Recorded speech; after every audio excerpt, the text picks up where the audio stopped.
एक कुल का फख्र होगा, एक वंश की महिमा करेगा, पूरा परिवार एक ही भाषा बोलेगा।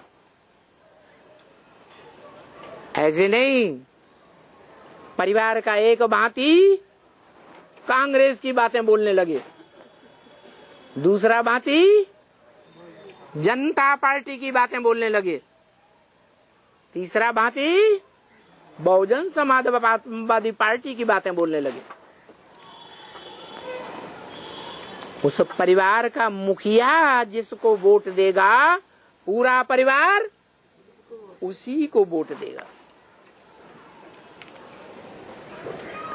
ऐसी देवकुल में जन्म लेने वाली आत्माएं जिनकी संख्या 23 करोड़ के आसपास होती है। वो आदिल शाह के सामने सर है, उनका नाम क्या है बाबा? अरे आदिल शाह से किसने लड़ाई ले रही थी? जिसके बाप ने जीवन भर आदिल शाह की कोर्निश की, शाह जी। लेकिन बेटे ने उस आदिल शाह की कोर्निश नहीं की।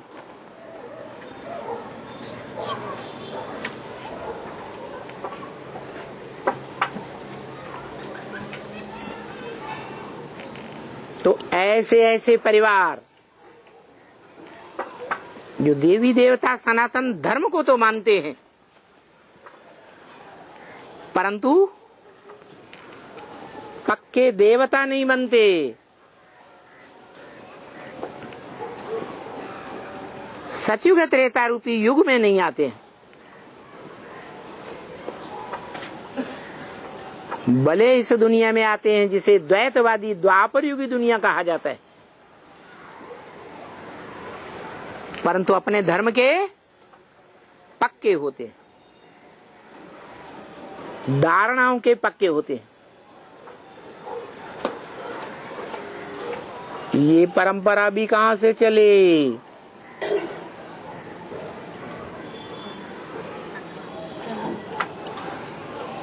कि बाप के थोड़े बच्चे पक्के ब्राह्मण सो देवता बनते हैं।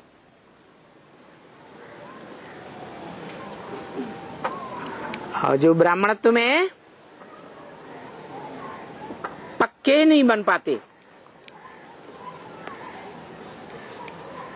कच्चे रह जाते हैं, पवित्रता की मंजिल में, वो देवता तो बनेंगे लेकिन गिरती कला के देवता बनेंगे या चढ़ती कला के बनेंगे? हैं? आप कहते चढ़ती कला, वो कहते गिरती कला।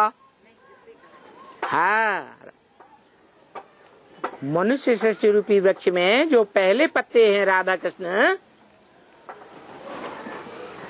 उनसे जो पीढ़ी बनती है सतयुग के पहले जन्म में, वो गिरती कला की पीढ़ी होती है या चढ़ती कला की पीढ़ी होती है? क्योंकि वो देह का अंग श्रेष्ठ इंद्रियों में जो श्रेष्ठ आंखें कही जाती हैं, उस दृष्टि का सुख भोगते हैं। जो दृष्टि देह का अंग है, देह विनाशी तो देह के अंग भी विनाशी। उन अंगों से जो प्राप्ति होती है सुख की, वो भी विनाशी।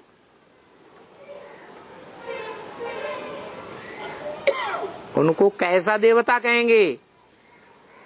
अपने बाप के मुकाबले कच्चा कहेंगे या पक्का कहेंगे? है कच्चा कहेंगे। और बाप क्यों? है नष्टो मोह बन गया। क्योंकि वो देह के स्मृति में नहीं रहते, वो अतीन्द्रिय सुख को। हाँ, जो राधा कृष्ण जैसे बच्चे पैदा होंगे सतयुग की पहली पीढ़ी में, वो बच्चे देह के अंगों का सुख भोगेंगे। इसलिए उसी पीढ़ी से पतन शुरू हो जाता है, शक्ति क्षीण शुरू हो जाती है। और उनको जन्म देने वाले देह और देह की इंद्रियों से परे की स्टेज में चले जाते हैं। देह की ज्ञान इंद्रियों का भी सुख नहीं, कर्मेंद्रिय लिंग का भी सुख नहीं।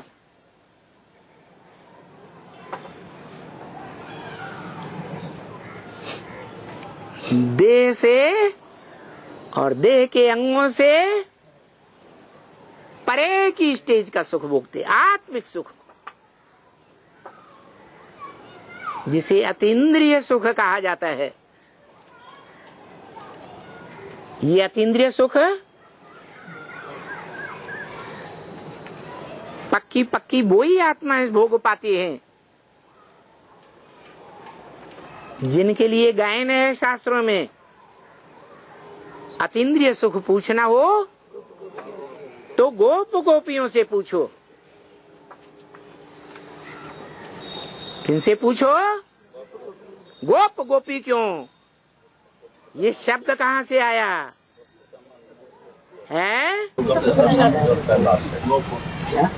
आपसे गुप्त संबंध जोड़ता है। हाँ, जिन्होंने सुप्रीम सोल बाप की स्टेज में जो रहने वाली मनुष्य आत्मा है, उस मनुष्य आत्मा के साथ अनेक प्रकार के गुप्त संबंध जोड़े हैं। संबंध समान बंधन को कहा जाता है या असमान को कहा जाता है। एक चींटी जैसा हो, दूसरा हाथी जैसा हो, उनको दोनों को संबंधी कहेंगे। क्यों? क्योंकि समान बंधन है ही नहीं।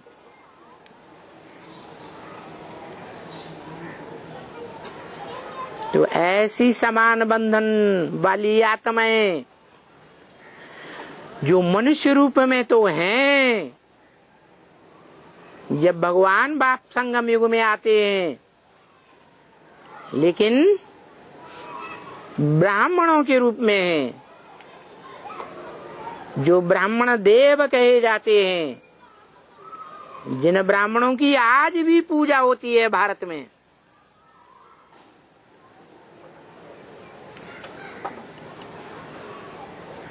चोटी के ब्राह्मण हैं,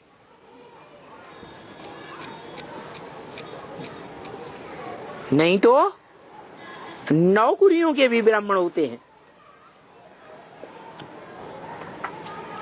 लेकिन चोटी के जो ब्राह्मण हैं, वो 9 धर्मों से कनेक्शन रखने वाले नहीं है। 9 धर्मों में से जो श्रेष्ठ ते श्रेष्ठ सनातन धर्म है, सत्य सनातन धर्म जिसे कहा जाता है, उसी धर्म से कनेक्शन रखने वाले हैं जन्म जन्मांतर। जो सच रूपी वृक्ष में मूल तने के रूप में नीचे से ठीक ऊपर तक जाता है।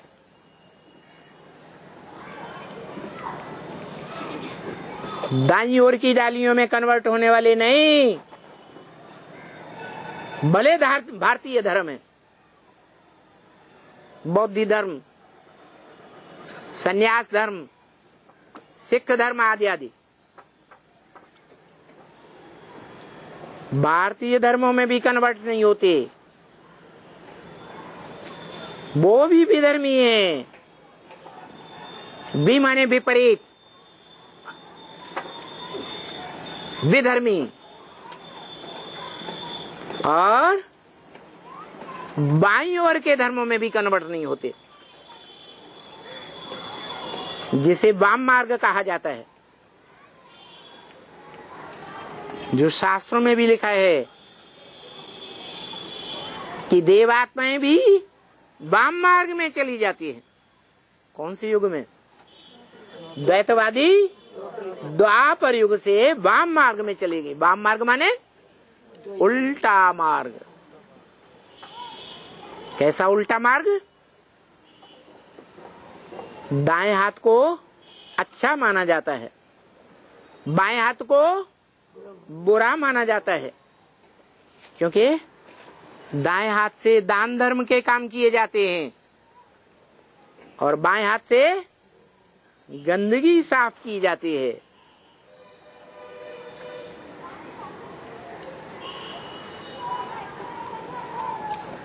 तो भगवान बाप कहते हैं कि मैं जब आता हूं तो 4 वर्णों की रचना करता हूं।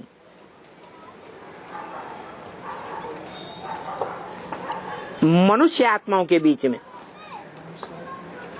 कौन से युग में है? संगम युग में। चातुर्वर्ण्यम मया सृष्टम गुण कर्म विभाग से।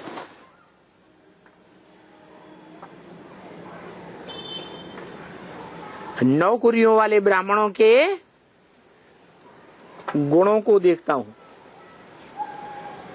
गुणों के आधार पर ब्राह्मण जीवन में किए हुए कर्मों के आधार पर और ब्राह्मण जीवन में स्वभाव जो अपनाते हैं। कोई का अच्छा स्वभाव सुखदायी और कोई का बुरा स्वभाव दुखदायी। बात बोलेंगे तो भी दूसरे को दुख, दृष्टि से देखेंगे तो भी दूसरा दुखी हो जाए, वाइब्रेशन फेंकेंगे तो उनके वाइब्रेशन से भी दुखी हो जाते। कर्म इंद्रियों से कर्म करेंगे तो उन कर्मों से भी लोग दुखी हो जाते। तो ये ब्राह्मण जीवन में जिन्हें ब्रह्मा की औलाद असली कहा जाता है, जैसे विष्णु की औलाद वैष्णव, शिव के फॉलोअर शैव, एक मात्रा बढ़ जाती है। ऐसे ही जब नई सृष्टि की रचना हुई तो ब्रह्मा के द्वारा ब्राह्मण रचे गए। वो ब्राह्मण इस संसार में अनेक धर्म फैले हुए थे।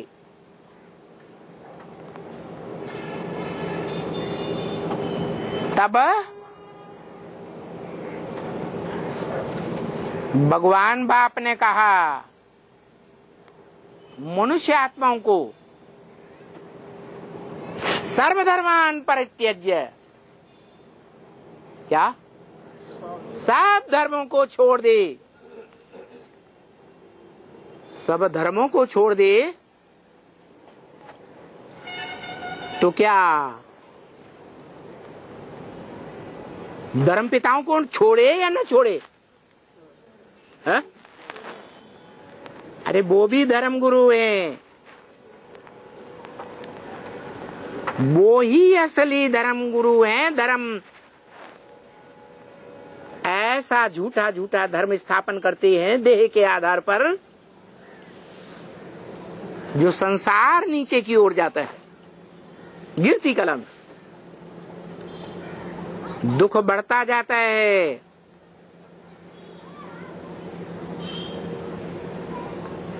ऐसी दुखी सृष्टि बनाने वाले हैं।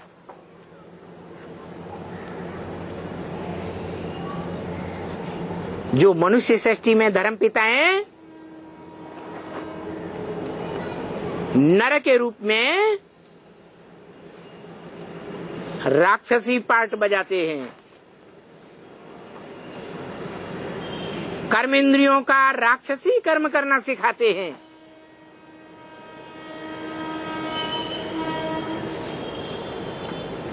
देवान के आधार पर, देह अहंकार के आधार पर।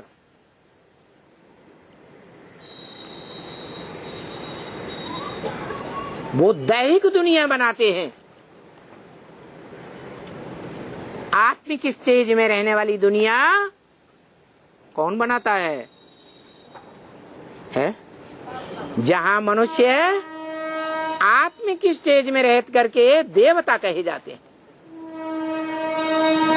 कौन बनाता है? वो बनाता है जो सदैव स्वस्थिति में रहने वाला है।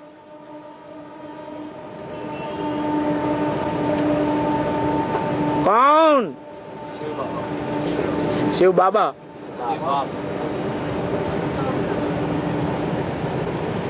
शिव बाबा बनाता है या शिव बाप बनाता है?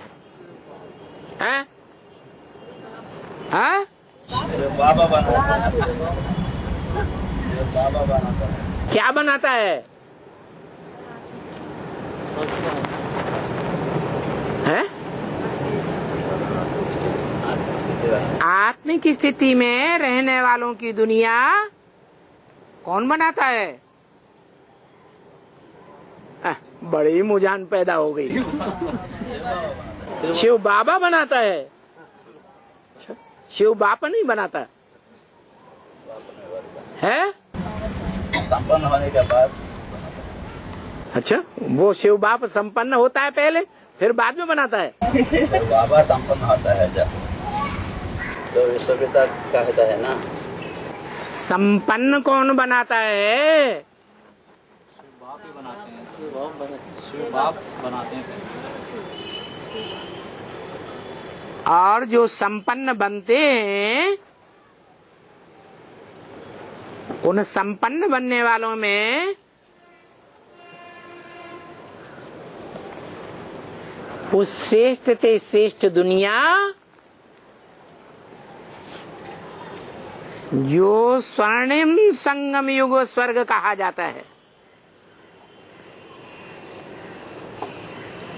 वो कौन बनाता है?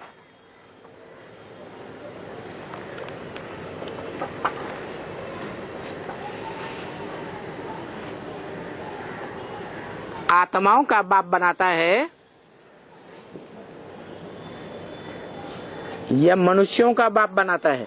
मनुष्य आत्माओं का।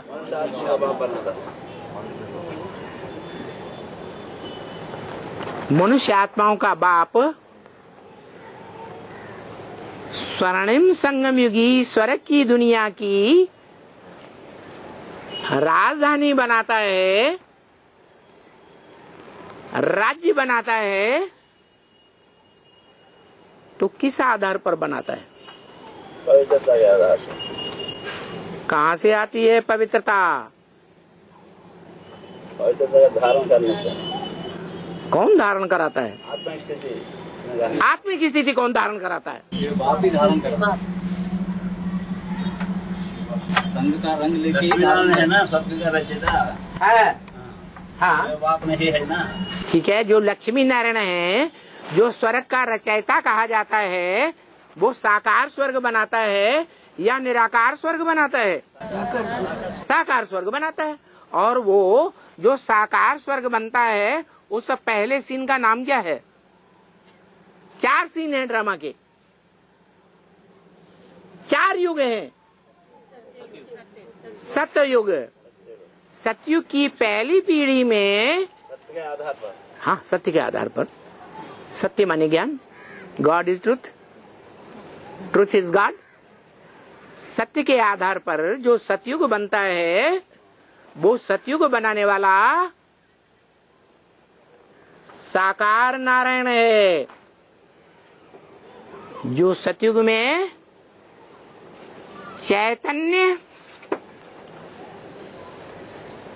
युगल मूर्त बच्चों को जन्म देता है। षष्ठी रूपी रंगमंच पर पहले अव्वल नंबर बच्चों को जन्म देता है। वो साकार स्वर्ग है या निराकार स्वर्ग है? साकार स्वर्ग। निराकार कोई स्वर्ग होता है या नहीं होता है? हा? हा? निराकार है। निराकार है। निराकार निराकार स्वर्ग कैसा होता है? आत्मा निराकार स्टेज में है? आत्मा निराकार स्टेज में हाँ, सो जाओ।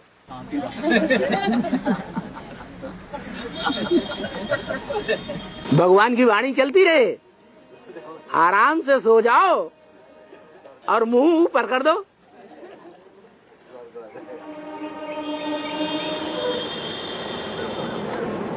निराकार बाप आकर के निराकारी स्वर्ग बनाता है और वो निराकारी स्वर्ग निराकारी मन बुद्धि रूपी आत्मा ज्योति बिंदु का सुख है या देह का सुख है? उस सुख का नाम क्या है? अतीन्द्रिय सुख। जो अतीन्द्रिय सुख है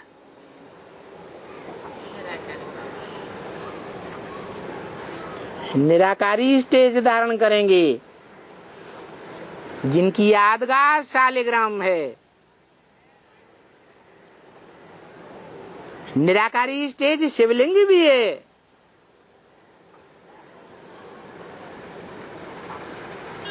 जो रुद्र यज्ञ रचे जाते थे प्राचीन काल में तो बड़ा लिंग बनाते थे एक, और लाखों की तादाद में शालिग्राम बनाते थे। बड़ा सेठ होता था तो लाखों की तादाद में शालिग्राम बनवाता था। कोई लाख, कोई 2 लाख, कोई 3 लाख। सवेरे को बनाए जाते थे सूर्योदय के टाइम पर और शाम को बिगाड़ दिए जाते।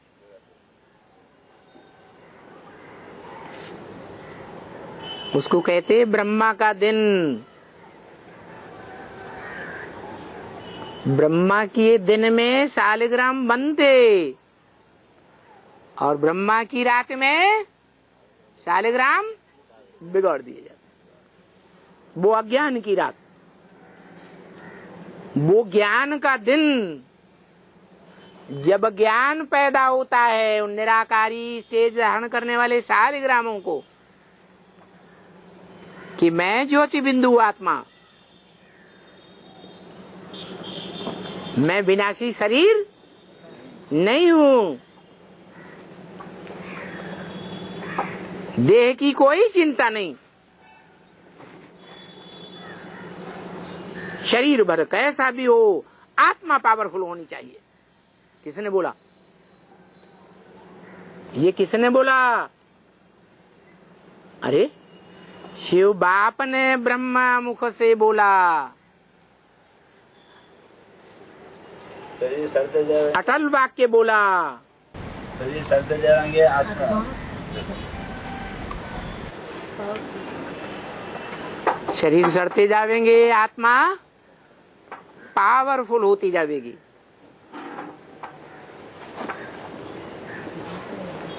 शरीर सड़ते जाएंगे, शरीर और शरीर की इंद्रियां सड़ती जाएंगी, आत्मा पावरफुल होती जाएगी। तो सेवा का कार्य शरीर के द्वारा करेंगे या सिर्फ आत्मा के द्वारा करेंगे?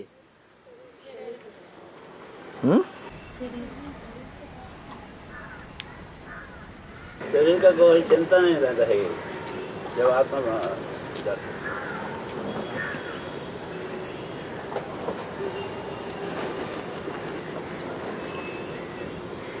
देयम वा पातयामि कार्यम वा साधयामि। देह खलास हो जाए कोई चिंता नहीं, लेकिन जो ब्राह्मण का कार्य है, मुखवंशावली ब्राह्मण का कार्य क्या? जो बाप का धंधा वो ही बच्चे का धंधा।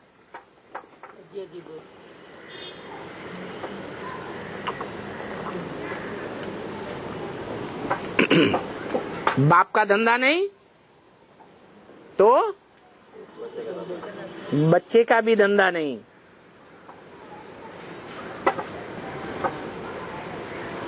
इसलिए बोला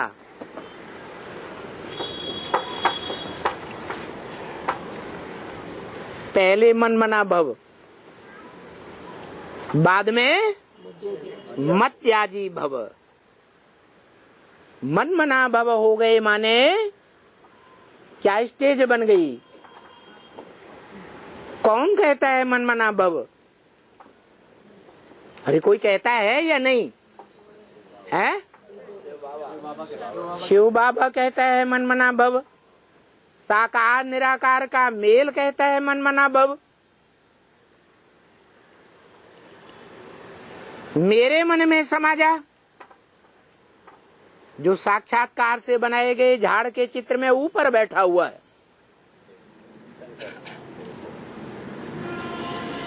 नंगा बैठा हुआ है, अर्थात शरीर रूपी वस्त्र का भान नहीं है।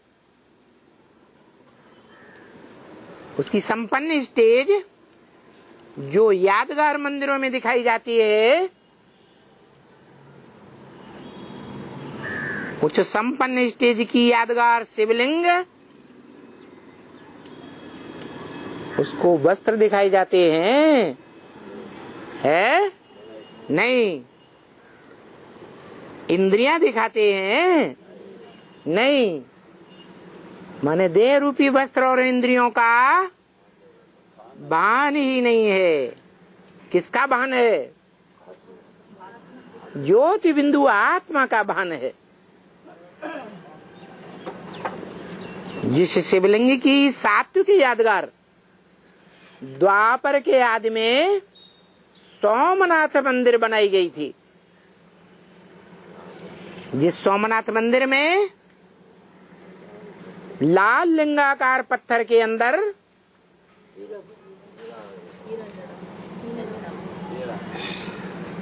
ज्योति बिंदु आत्मा की यादगार हीरे के रूप में हीरो पाटधारी आत्मा की यादगार हीरा दिखाई गई थी। ये हीरा किसकी यादगार और लिंग किसकी यादगार दोनों से बाबा की है? एक आदमी बोलो, सुन लिया ना? साकार की है लिंग है साकार की यादगार, और हीरा है निराकार।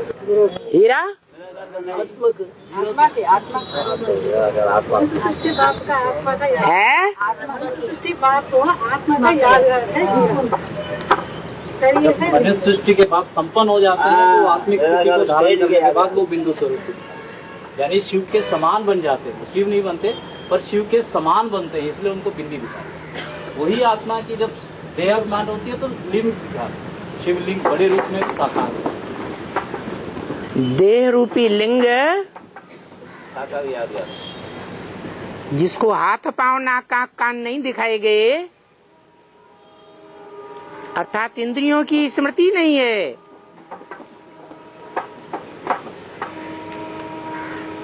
वो लिंग रूप बड़ा रूप कोई देह की यादगार नहीं है, जय बाबा का निराकार माने देह है या नहीं है? देह है लेकिन देह नहीं है। देह बड़ा आकार है या सूक्ष्म बिंदु आकार है? बड़ा आकार है। इसलिए मुरली में बोला छोटे रूप में याद नहीं कर सकते हो तो बड़े रूप में याद करो। बड़ा रूप माने साकार, छोटा रूप माने बिंदु निराकार।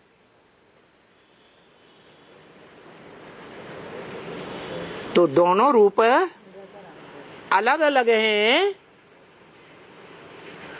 या एक ही व्यक्तित्व है? एक ही पर्सनालिटी, एक ही व्यक्ति, एक ही आत्मा की यादगार है या दो आत्माओं की यादगार है? एक आत्मा की यादगार है, एक ही आत्मा की यादगार। एक आत्मा की यादगार माना शिव की यादगार नहीं। हमें सृष्टि के बाद की यादगार। फिर शिवलिंग क्यों कहा जाता? क्योंकि वो शिव की तरह बन जाते हैं और बेटे को पिता का नाम मिल जाता है। शिव समान बनते हैं, इसलिए शिव का नाम समान बनता है ना, पूजा करते हैं।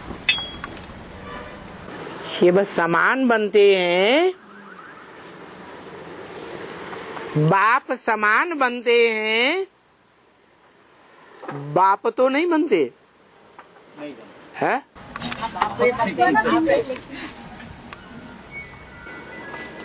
जैसे मुसलमान लोग भी कहते हैं आदम को खुदा मत कहो, आदम खुदा नहीं, लेकिन खुदा के नूर से आदम जुदा नहीं। जो खुदा का नूर है, जो खुदा खुद आता है, किसी के बुलाने पर नहीं आता, उसी खुदा का नूर धारण कर लेता है। लेकिन वो खुदा नहीं है,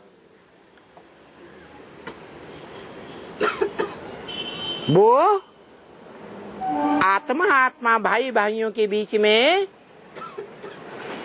मनुष्य आत्माओं के बीच में बड़ा भाई तो है। जैसे कोई भी लौकिक परिवार में बड़ा भाई ज्यादा कमाई करने वाला होता है या छोटे